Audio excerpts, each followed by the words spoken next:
Hey viewers, I am Tripti Dubey and welcome to target PSC. आज की इस वीडियो में जहां अपन देख रहे थे अरबों का आक्रमण और अरबों के आक्रमण के अंतर्गत महमूद गजनवी ने क्या क्या किया वो सारा कुछ अपन कवर कर चुके हैं। आज के इस वीडियो में स्पेशली अपन कवर करने वाले हैं मोहम्मद गौरी के आक्रमण के बारे में, किसने कब यहाँ आक्रमण किया, किस उद्देश्य से यहाँ आक्रमण किया, कब तक यहाँ रहा, कब उसकी मृत्यु हो गई, एक्सेट्रा एक्सेट्रा एक्सेट्रा। तो बहुत सारे क्वेश्चन हैं जो आपके एग्जाम की दृष्टि से बहुत ज़्यादा इंपॉर्टेंट हैं। मोहम्मद गौरी से हमेशा हर प्रकार के एग्जाम में क्वेश्चन यहाँ से बन ही जाते हैं, तो उन सबको अपन कवर करने की कोशिश करेंगे। तो स्टार्ट करते हैं हमारा आज का क्लास। समझेंगे सबसे पहले तो मोहम्मद गौरी के बारे में देख रहे हैं तो अपन रिलेट करते जाएंगे उसको महमूद गजनवी से। जैसे कि मोहम्मद गौरी ये किस वंश का था, तो जो मोहम्मद गौरी है ये संसवानी वंश का था। कौन से वंश का था? संसवानी वंश का था मोहम्मद गौरी। और वही महमूद गजनवी कौन से वंश का था भाई? महमूद गजनवी एक तो गजनी वंश का था और गजनी वंश के साथ साथ और कौन से वंश का था जो मैंने कल के क्लास में आपको बताया था, तो वो आपको बताना है। अच्छा चलो मैं ही बता देती हूँ, वो था यामनी वंश का। ठीक है, आप लोग को ज्यादा टेंशन नहीं देंगे। अभी फिलहाल आप लोग पढ़ाई करते जाइए क्योंकि बस एग्जाम को कुछ ही टाइम बच गया है। फरवरी में आपकी अगर आप पीएससी फाइट कर रहे हैं तो फरवरी तक आपका प्री का एग्जाम हो जाने वाला है। और बाकी जो एसएससी की तैयारी कर रहे हैं, व्यापम की तैयारी करते हैं, इसके अंतर्गत आपका पटवारी आया हुआ है, एसएससी आया हुआ है, एएसआई का जो एग्जाम होने वाला है, तो इन सब में ये सारा कुछ बहुत ज्यादा इंपॉर्टेंट होने वाला है। तो अपन सभी एग्जाम को साथ में लेकर के चल रहे हैं जहां से क्वेश्चन यहां से बन जाते हैं। तो सबसे पहले मैंने क्या क्वेश्चन पूछा कि जो महमूद गजनवी है वो कौन से वंश का था, तो महमूद गजनवी जो है यामनी वंश का था। और वही मोहम्मद गौरी कौन से वंश का है, तो जो मोहम्मद गौरी है वो शंशवानी वंश का था। एक तो पहला क्वेश्चन यहाँ से आपका बन गया। दूसरा क्वेश्चन बन जाता है कि जो मोहम्मद गौरी है उसका पूरा नाम क्या था। ऑप्शन में बहुत सारे नाम होंगे, हो जाओगे कंफ्यूज, इस तरह से एकदम ध्यान से समझेंगे। जो मोहम्मद गौरी है उसका पूरा नाम था शहाबुद्दीन मोहम्मद गौरी। शहाबुद्दीन मोहम्मद गौरी, पूरा नाम क्या है? शहाबुद्दीन मोहम्मद गौरी। नेक्स्ट है किस क्षेत्र में गजनी वंश का उदय हुआ, मतलब कि जो शंशवानी वंश है वो कौन से जगह पर उदित हुआ। तो देखिए लास्ट लेक्चर मैंने आपको बताया था ना, जो महमूद गजनवी ये गजनी वाले क्षेत्र में गजनी वंश का उदय हुआ, जिसको यामनी वंश के नाम से भी जाना जाता है। तो वही जो गजनी वाला क्षेत्र है उसी क्षेत्र के अंतर्गत एक और छोटा सा क्षेत्र पड़ता है जिसको गौड़ क्षेत्र कहा जाता है। तो इसी गौड़ क्षेत्र में जो शंशवानी वंश है यह उभर कर सामने आया और इसी वंश का जो एक मुख्य शासक था जिसको अपन मोहम्मद गौरी के नाम से जानते हैं, उसी के बारे में अपने को पढ़ना है। तो ये रहेगा याद कि शंशवानी वंश किधर राज्य कर रहा है, किधर से आ रहा है। तो जो शंशवानी वंश है वो मुख्यतः गजनी क्षेत्र से ही आ रहा है, लेकिन गजनी के अंतर्गत एक क्षेत्र पड़ता है जिसको गौड़ क्षेत्र कहा जाता है, वहां इस वंश का उदय स्पेशली माना जाता है।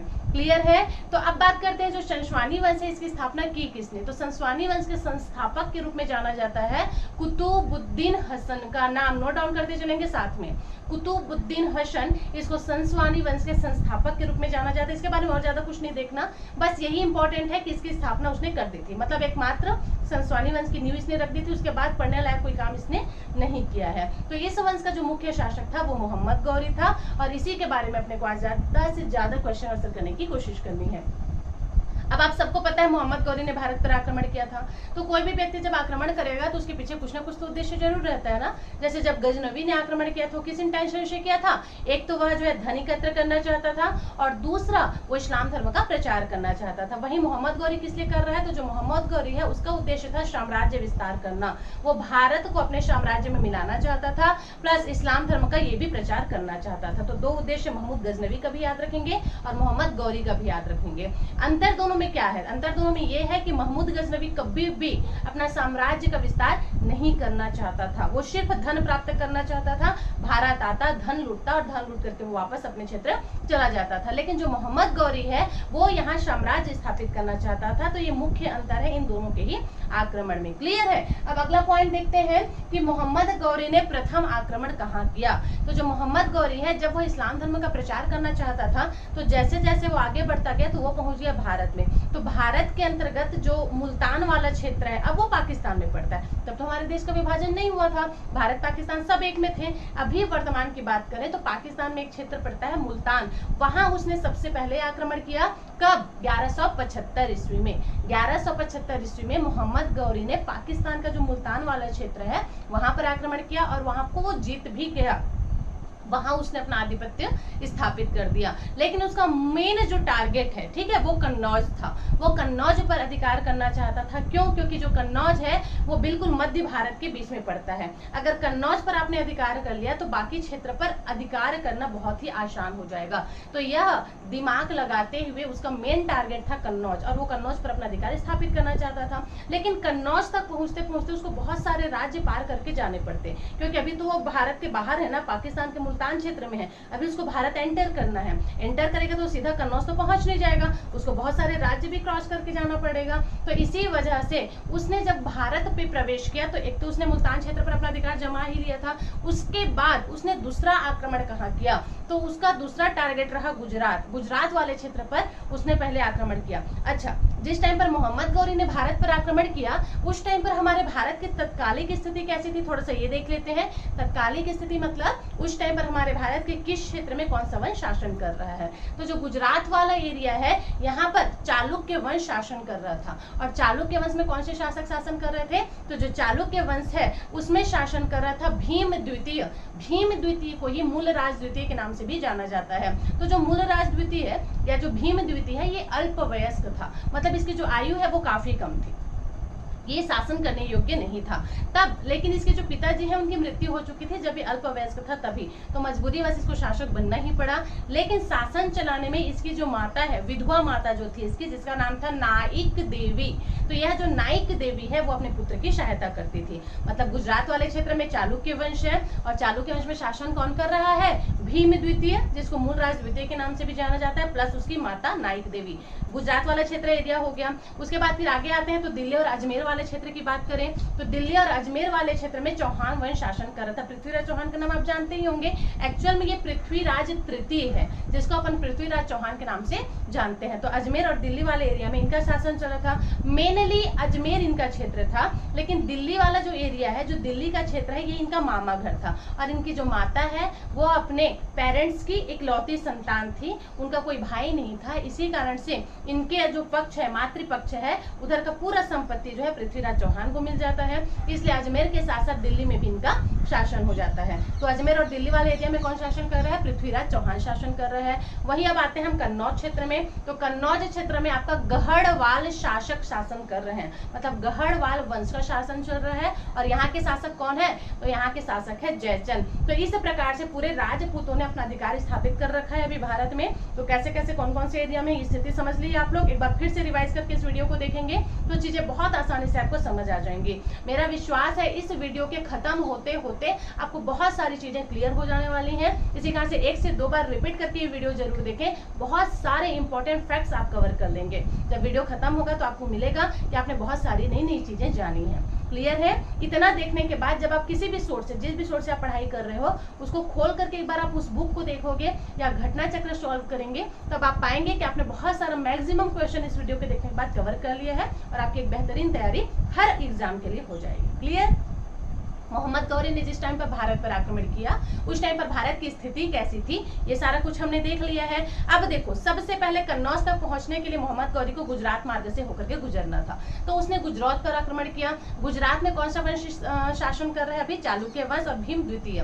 तो जो भीम द्वितीय है और जो उनकी माता है नाइक देवी, इन दोनों ने बहुत ही डटकर, बहुत ही शासन पूर्वक, ठीक है, बहुत ही साहस पूर्वक इसका सामना किया। किसका? मोहम्मद गौरी का सामना किया। तो मोहम्मद गौरी और भीम द्वितीय का जो युद्ध है वो कहाँ पर हुआ था? तो ये हुआ था माउंट आबू क्षेत्र पे, ठीक है। माउंट आबू पर्वत, राजस्थान में जो माउंट आबू पर्वत पड़ता है वहां पर इन दोनों के बीच युद्ध हुआ था और इन्होंने बहुत ही डटकर मोहम्मद गौरी का सामना किया। परिणाम ये हुआ कि मोहम्मद गौरी हार जाता है और भीम द्वितीय और नाइक देवी की जीत हो जाती है। तो एग्जाम में ये भी आ जाएगा कि मोहम्मद गौरी को सबसे पहले किस स्थान पर हार का सामना करना पड़ा था। तो आपको याद रखना है वो था चालुक्य वंश के साथ, जो कि गुजरात क्षेत्र में शासन कर रहे थे। यहाँ तक क्लियर हो गया। अब देखो, मोहम्मद गौरी यहाँ से तो हार गया, तो ये स्पेशली आपको याद रखना है क्योंकि ये इसकी प्रथम हार थी। अब दूसरे नंबर पर हम बात करते हैं तराइन के युद्ध की, जो बहुत ज्यादा इंपॉर्टेंट है आपके लिए। तो जो तराइन का युद्ध था वो सबसे पहले हुआ कब? तो देखेंगे, जो तराइन का युद्ध है वो सबसे पहले हुआ था 1191 ईस्वी में। कब हुआ? 1191 ईस्वी में। और किसके किसके बीच हुआ था? तो यह हुआ था मोहम्मद गौरी और पृथ्वीराज चौहान के बीच में, जिसको पृथ्वीराज तृतीय के नाम से जाना जाता है।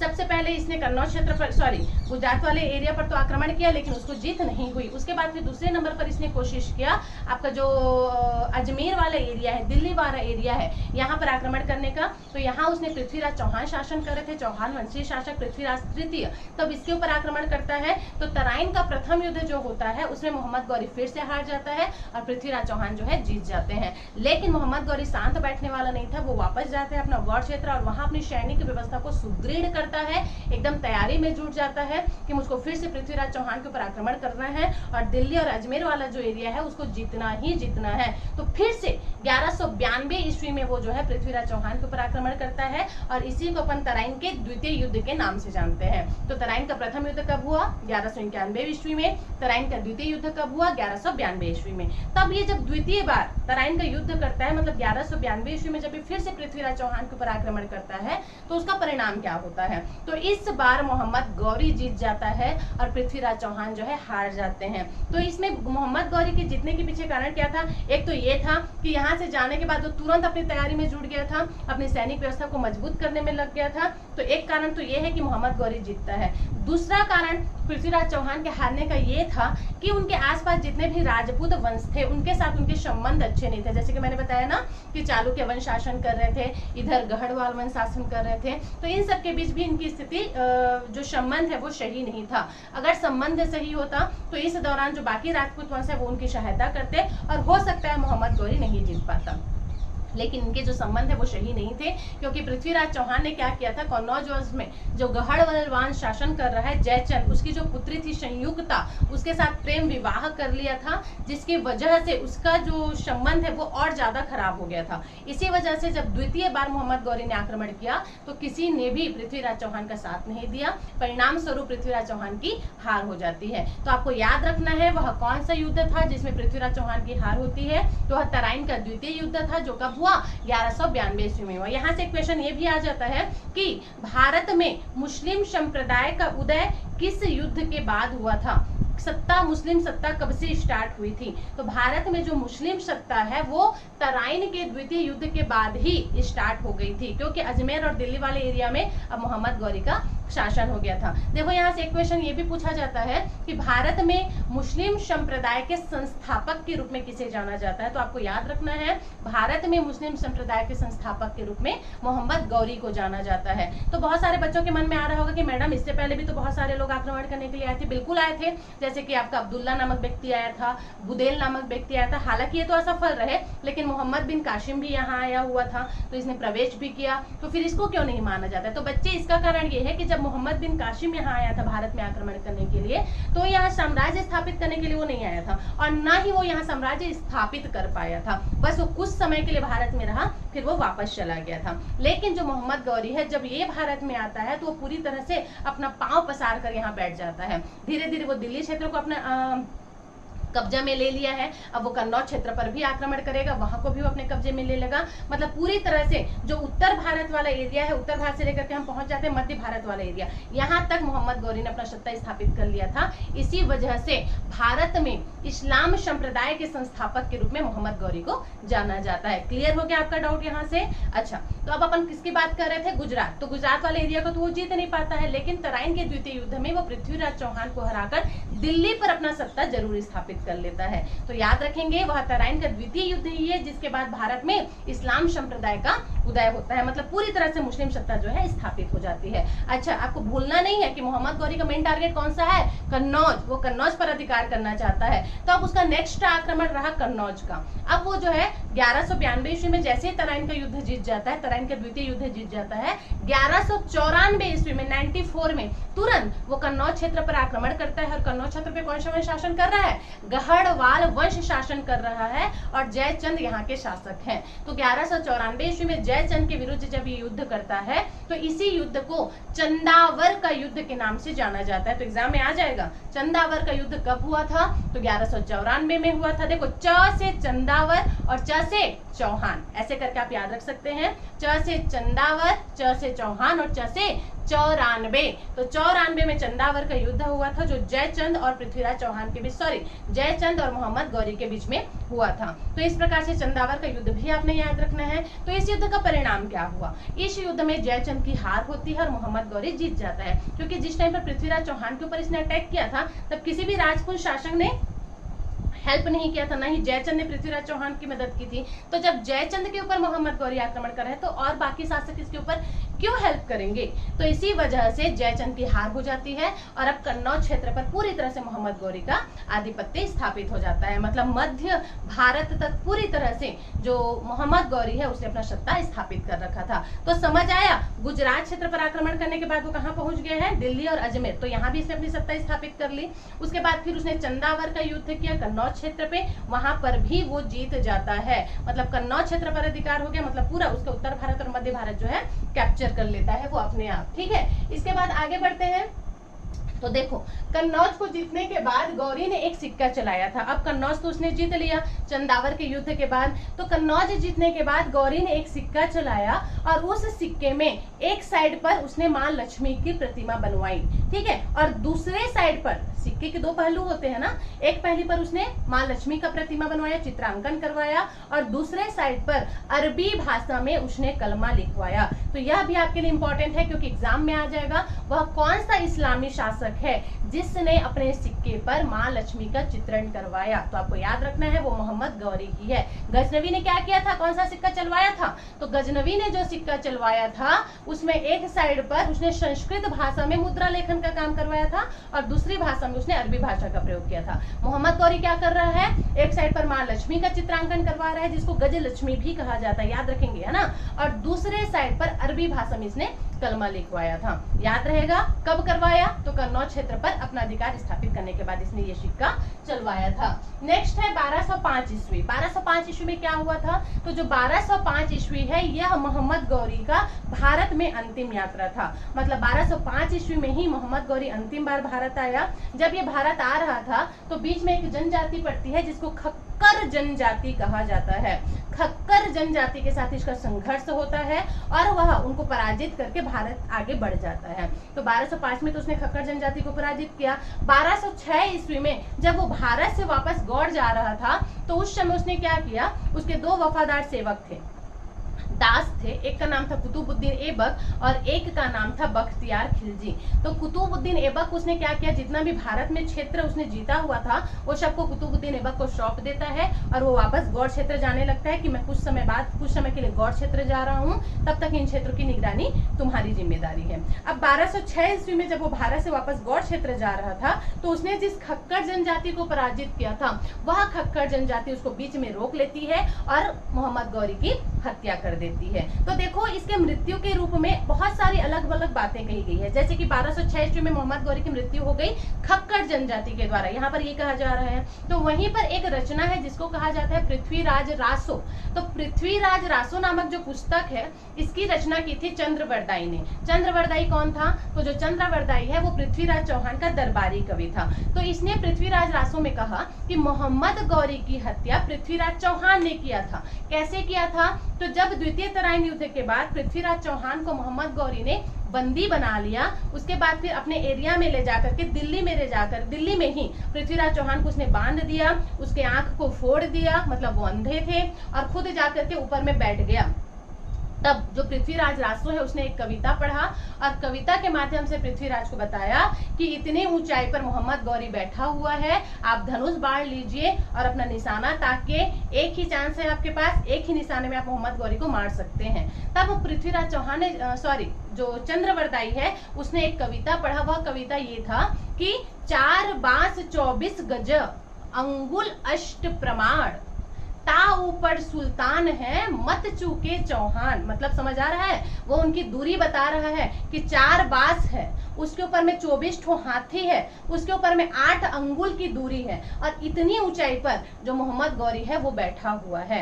अब आप उसको इमेजिन कीजिए कि वो कितनी दूरी पर बैठा हुआ है और आप निशाना ताकिए, सीधे जो बाण है वो जा करके उसको लगना चाहिए और मोहम्मद गौरी मरना चाहिए, क्योंकि एक ही चांस है आपके पास। ये इसने कविता के रूप में बताया और इसके कविता को सुनकर जो पृथ्वीराज चौहान है इन्होंने अनुमान लगा लिया और जैसे ही धनुष से बाण को निशाना ताका, सीधा जाकर के मोहम्मद गौरी को लगता है और मोहम्मद गौरी की मृत्यु हो जाती है। तो अलग अलग सोर्सेस में अलग अलग बातें कही गई हैं, जैसे कि कहीं पर खक्कर जनजाति द्वारा मोहम्मद गौरी की हत्या की गई, ये बताया गया। तो पृथ्वीराज राशो मतलब चंद्रवरदाई ने जो रचना किया है उसमें ये बताया गया कि पृथ्वीराज चौहान ने मोहम्मद गौरी की हत्या की थी। अब पता नहीं कौन सा बात सही है कौन सा गलत है, लेकिन आपको दोनों ही पॉइंट याद रखना है क्वेश्चन में, क्योंकि आ जाएगा कि पृथ्वीराज रासो की रचना किसने की थी, तो चंद्रवरदाई ने किया था। यहाँ तक क्लियर। तो फाइनली क्या हुआ, 1206 ईस्वी में मोहम्मद गौरी की मृत्यु हो जाती है। अब क्या हुआ, भारत में तो उसने बहुत सारे क्षेत्र जीते हुए थे, तो अभी मैंने बताया कि उसने भारत में जितना भी क्षेत्र जीता हुआ था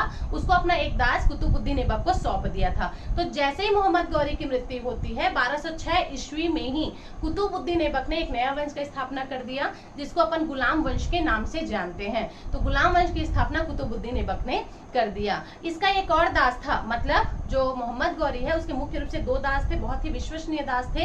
एक तो आपका ये कुतुबुद्दीन ऐबक हो गया और दूसरा था बख्तियार खिलजी। तो इन दोनों को अब भारत का सत्ता मिल गया। तो जब कुतुबुद्दीन ऐबक ने गुलाम वंश की स्थापना करी तब उसने लाहौर से अपना सत्ता प्रारंभ किया, मतलब उसने अपना सत्ता कहाँ से स्थापित किया, लाहौर से, और वहां से वो राज्य करना प्रारंभ कर देता है। कुतुबुद्दीन ऐबक के बाद इल्तुतमिश शासक बनता है और इल्तुतमिश जब शासक बनता है तब इसने पहली बार दिल्ली को राजधानी बनाया और वहां से शासन करना चालू करता है। तो ये भी आपके लिए इंपॉर्टेंट है क्योंकि एग्जाम में ये भी आ जाएगा कि वह प्रथम मुसलमान शासक कौन था जिसने दिल्ली को राजधानी बनाकर शासन करना प्रारंभ किया, तो वो था आपका इल्तुतमिश। बात करते हैं बख्तियार खिलजी की। तो बख्तियार खिलजी ने क्या किया, इसने सबसे पहले बिहार वाले क्षेत्र पर आक्रमण किया। जब बिहार वाले क्षेत्र पर इसने आक्रमण किया तो बिहार में दो विश्वविद्यालय पड़ता है, सबको पता होगा, एक तो नालंदा विश्वविद्यालय और एक विक्रमशिला विश्वविद्यालय। इन दोनों ही विश्वविद्यालयों को जो बख्तियार खिलजी इसने पूरी तरह से ध्वस्त कर दिया। तो बहुत ज्यादा इंपॉर्टेंट होने वाला ये क्वेश्चन आपके लिए, क्योंकि आ जाएगा कि नालंदा विश्वविद्यालय या फिर विक्रमशिला विश्वविद्यालय को किसने ध्वस्त किया, किसने बर्बाद किया, तो वो था बख्तियार खिलजी। तो बिहार क्षेत्र पर इसने अपना आधिपत्य स्थापित कर लिया। बिहार पर आधिपत्य स्थापित करने के बाद ये पहुंचा बंगाल, और बंगाल में उस टाइम पर सेन वंश का शासन चल रहा था और शासन कर रहे थे लक्ष्मण सेन। तो बंगाल में लक्ष्मण सेन को इसने पराजित किया और बंगाल वाले एरिया को भी इसने पूरी तरह से कैप्चर कर लिया। तो इस प्रकार से कुतुबुद्दीन ऐबक और बख्तियार खिलजी ये दोनों अब भारत में अपना सत्ता स्थापित करके शासन करने लगे थे। तो इन्हीं के द्वारा जो सत्ता स्थापित किया गया था और इन मुसलमान शासकों के द्वारा जिस दौर में भारत में शासन किया जा रहा था उसी दौर को सल्तनत काल कहा जाता है। तो मैंने बताया था ना कि इस चैप्टर को 3 पार्ट्स में अपन डिवाइड करके पढ़ेंगे, जिसमें पहला पार्ट हमारा अरब का क्षेत्र था जो आज इस वीडियो के बाद कवर हो गया। हमने महमूद गजनवी भी देख लिया, मोहम्मद गौरी भी देख लिया। इसके बाद दूसरा जो पार्ट है उसमें अपने को देखना है राजपूत वंश के बारे में, और तीसरा जो पार्ट रहेगा उसमें हमको देखना है सल्तनत काल के बारे में। और जब हम सल्तनत काल पढ़ेंगे तो उसमें यही जो कुतुबुद्दीन ऐबक है इसने जो गुलाम वंश की स्थापना करी, उसके बाद कौन कौन सा वंश आए, ये सारा कुछ हम सल्तनत काल के अंतर्गत कवर करेंगे। तो आज के वीडियो में फिलहाल इतना ही। आई होप आपको वीडियो बहुत आराम से समझ आया होगा। मैं फिर से कहूंगी कि 1 से 2 बार इस वीडियो को देखिए, चीजें बहुत आराम से आपके माइंड में ऑटोमेटिक सेट हो जाएंगे। अगर वीडियो समझ आ रहा है तो लाइक जरूर करें, शेयर जरूर करें और कमेंट करके बताएं कि आपको वीडियो कैसा लग रहा है। तब तक के लिए thank you so much watching this video. Thank you again, thank you.